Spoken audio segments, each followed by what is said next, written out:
오늘의 사연 시작합니다. 저는 어려서부터 선천적으로 몸이 약해 운동을 제대로 하지 못했어요.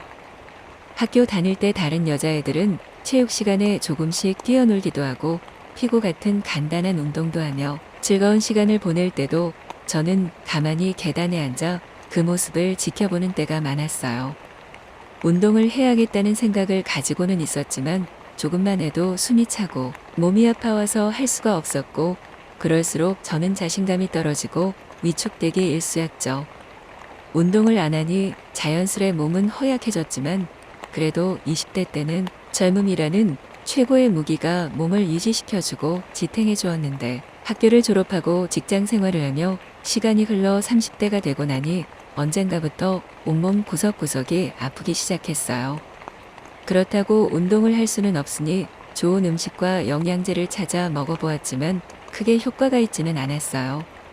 결국에는 조금씩이나마 강도가 약한 운동부터라도 시작해야겠다는 마음을 먹게 되었죠.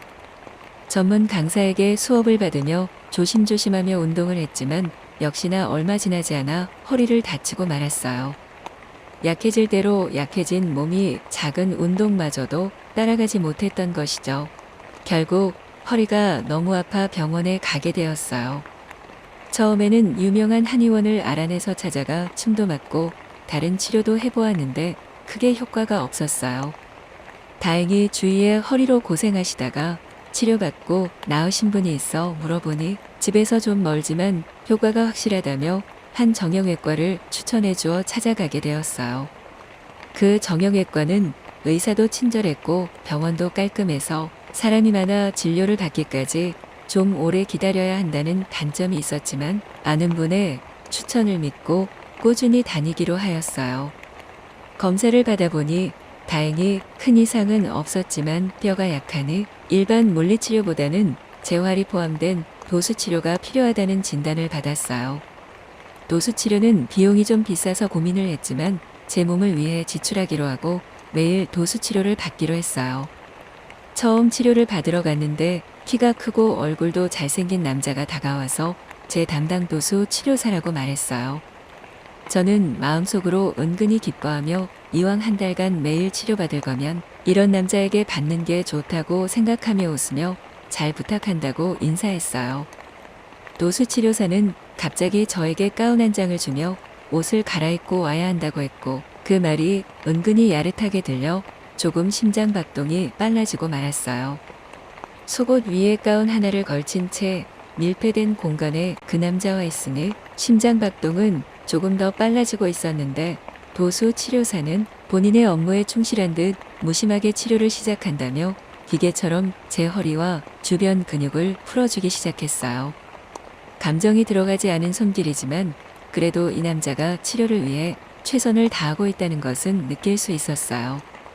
그렇게 일주일 가까이 허리에 집중 치료를 받으니 다친 부위가 아프지 않고 조금씩 나아지기 시작했어요. 그때부터 여유가 좀 생겼는지 치료받을 때 도수치료사와 이런저런 이야기를 하기도 했죠. 저는 은근히 여자친구가 있는지 물어봤고 잘생긴 외모를 가진 남자답게 꽤 오래 만난 여자친구가 있었어요.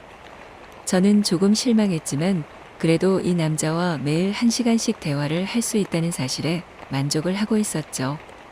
치료가 지속될수록 이 남자에게 더 빠져들게 되었고 여자친구가 있지만 이 남자를 가지고 싶다는 마음이 계속 커지고 있었어요. 그 이후로 일주일 정도 더 허리 치료를 받은 뒤 그 다음부터는 복부와 허벅지 근육 강화를 위한 마사지를 받게 되었어요. 그 남자와 정면으로 마주보며 치료를 받는 데다가 손이 복부와 허벅지 사이를 왔다 갔다 하니 저는 본의 아니게 치료 때마다 팬티가 젖기도 하였죠.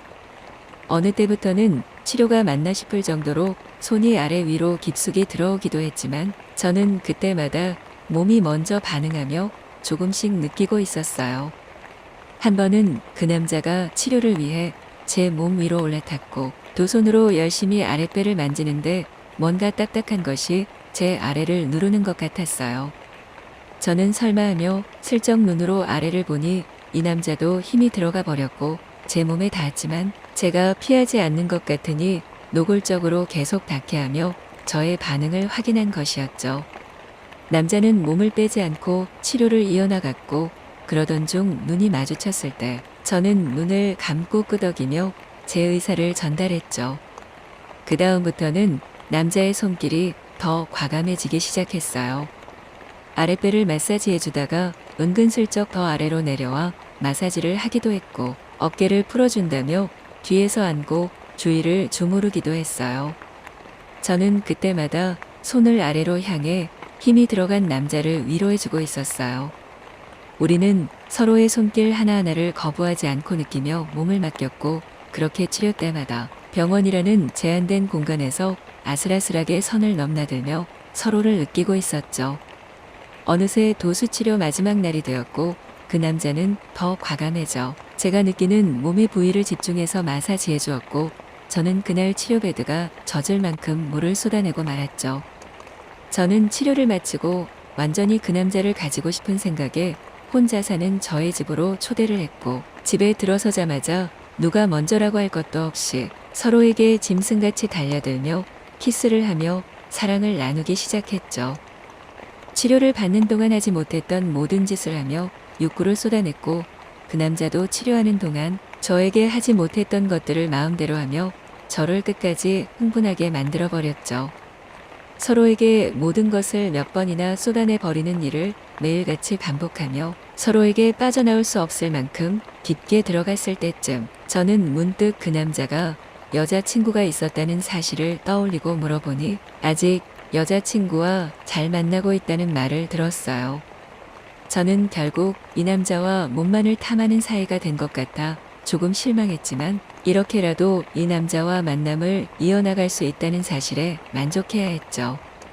그렇게 우리는 수개월째 이 남자의 여자친구 몰래 서로의 집을 오가며 위험한 만남을 이어나가고 있었어요. 어느 날 저는 남자의 집에 찾아갔는데 그 남자의 여자친구가 집에 있었어요. 저는 너무 놀라 당황했지만 그녀는 전혀 당황하지 않고 저를 잘 알고 있다며 이야기를 하기 시작했어요.